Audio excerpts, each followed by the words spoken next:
the game, cause see the boxing voice. Welcome back, gang, for the first time and hopefully many more to come. Don't forget to subscribe to the YouTube channel and click on the notifications right here, this little bell, so you can get those emails every time we go. World champion, Callum. Right for Joe. Back to you guys. So, first one for Callum and Joe. You were both very confident that you got the win there on the cards. Was there any sense of panic in between rounds? And Joe, what was the message being delivered throughout the fight for yourself in the corner? I think after 7 rounds, I think Callum was like 6-1 up. John then had a couple of good rounds down the middle. Then Callum came back again, and I had it at the end of the bell like 8-4, something like that. At least 7 rounds, 7-4, 1 even.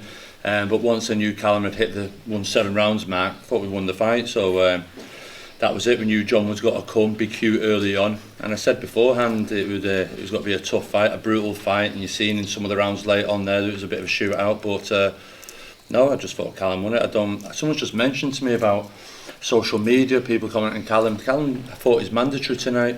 He's earned his shot as manager. I think it's hugely disrespectful. John Ryder put a good fight up, but Callum Smith did a good fight tonight. Do you know what I mean? He held off the challenge from the mandatory. Like I said, it was a shutout after 6 rounds. I think he lost 1 in the first 6 or 7, and then that was it. So I thought Callum Smith boxed very well. And now, like you say, a big 2020. I was disappointed with the referee tonight.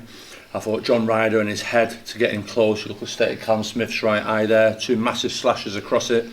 Wasn't being protected, but like I say, it's a fight, and that's it. And Callum Smith defended his titles, and he wakes up tomorrow morning still the world number 1 at 168.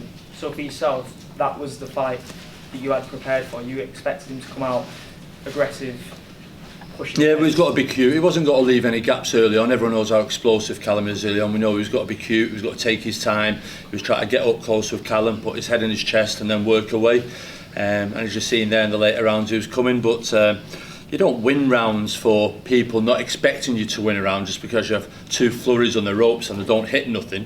Callum Smith, jab, middle of the ring, right hands, was jabbing John's head off at times, and that's what won him the fight. John was getting up close, but he landed good shots, but Callum come right back. Like I said, it was a good fight, and huge respect to John Ryder, Tony Sims, had a good game plan, but like I say, it just wasn't good enough on the night.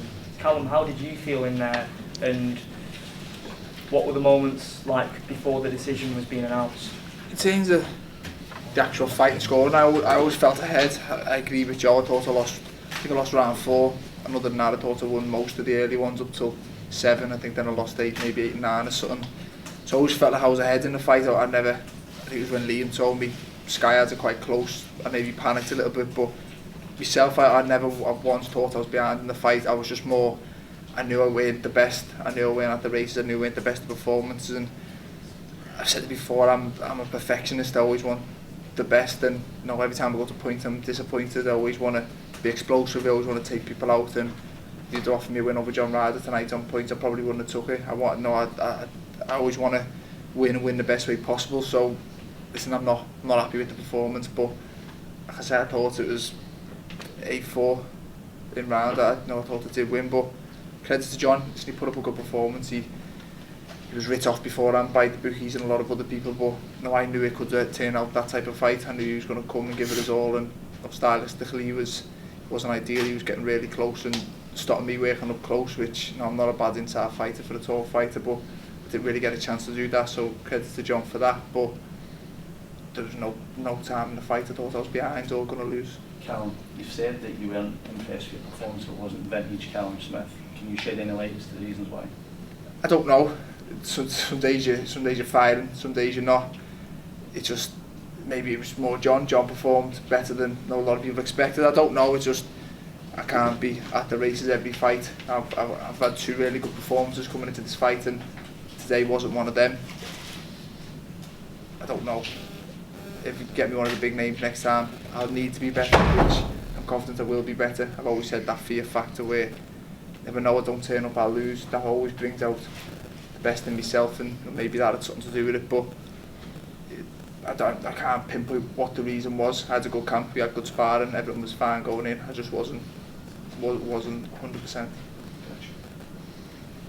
John Ryder and his team said that they're pushing for the rematch. Oh. I'm guessing that you two definitely... Oh, Joe, the line of question you asking about the decision, waiting for the decision, did we think we'd win it? I'm just glad to ask all yous, did you all thought that was close? I'm just saying what was said before. No, did yous are all presser, Dave, Chris, did yous all think, how did you score it all? I was close fight then, so yeah. I thought it could have gone it. I thought probably Callum won it. So Callum won it. close. There you go. It was close. Close as in what scoring close? 1 or 2 rounds. Okay. Well, there's a rematch, no. You know what I mean? Callum's, like you say, he's fought, he won, this is mandatory, he's got to move on. I'm sure there's good domestic fights. I'm sure after that performance, John Ryder, Rocky Fielding 2 is a good fight. That's unfinished business, do you know what I mean? So there's 2 fighters there. If Canelo gives that regular belt up, they can fight for that. But Callum, like you say, he's onwards, wants the big unification fights and all that. I don't know if Eddie's going to take the appeal on John Ryder's behalf for the WBA, are you? No, I'm just asking. It's not up to me to appeal to the WBA on his behalf. But I've already said what I think he should do, which is fight for the regular belt. So that's what I think he should do. I thought he put in a good performance. Yeah, definitely. A good performance, but doesn't warrant a rematch.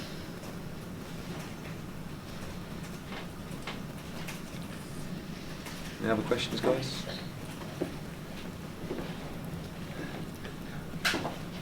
All right, thank you very much. Well, but just 2 seconds, go on. I want a big fight, to be honest with you. I think, I'm not making an excuse tonight, but I think I need that fear factor. I've always said it, even before tonight. Give me a fighter where if I don't turn up, they'll beat me. And that fear brings out the best in me. And I've always said people will only see how good I am when I'm in against the really best. And I've got a great team around me to provide me them fights. And 2020, I feel, is the year. Make or break for me. Let's see how good I really am. I will say, I said to Callum after that already the phone's going for people. Oh, maybe I'll fight Callum Smith now. You know, there was that fear factor, like you say, their fear factor from them before this fight, that this guy was some 6'5", 168-pound beast, and all the conversations we had with the big names, I always felt that it was okay. And now, maybe after seeing just a good performance, they go, okay. Maybe we'll look at him in 2020, which is a good thing. Out of the fights that are available, Callum has often said that it's Canelo or it's Golovkin or it's unification fight against Plant, Benavidez or Saunders. What's the most realistic? Well, the Saunders fight you could make ASAP. Could you though? Yeah, for sure. I mean, Billy Joe Saunders already has a contract to fight with numbers in. We've got to talk through numbers with Callum and his team, but I believe that both of those guys, I think Billy and Callum both want Canelo, Golovkin.